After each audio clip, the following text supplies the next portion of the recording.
Bourbon County's head coach, David Jones, experienced racism in his early life that opened his eyes at a young age. A father figure helped him regain trust, and now he's using his life experience to coach the next generation to make a positive change.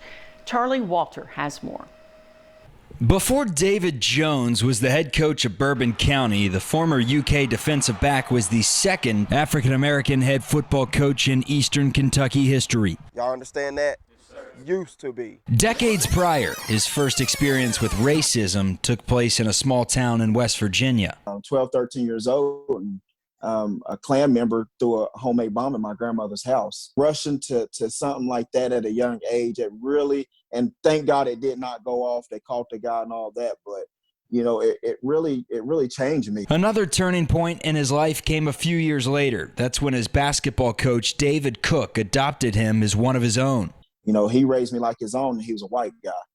And I never could trust anybody, no white guy. I couldn't trust anybody like that, you know, and you know, he just showed me trust. He changed my life, man. I just seen a different side of everything. Things can change. You just have to have an open heart and, you know, and quit, you know, using all this negativity. But it wasn't that simple.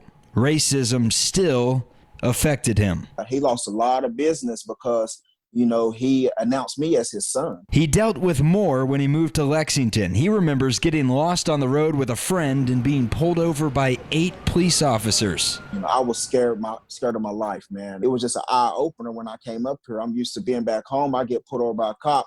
He say, "Hey, I'm going to tell your dad if you don't slow down." With everything going on right now, Jones is angry. He's hurt. But as a young black leader in America, he's doing what he can to spread positivity and love. If you have a voice, you know, you can spread your voice. You can either be positive about it or you can either be negative about it. And if you have a voice and you're in a position to speak to someone and you know that they're going to listen, you have to have a positive message. You have to know how to speak. You know, I know people can change, you know, if they can see it.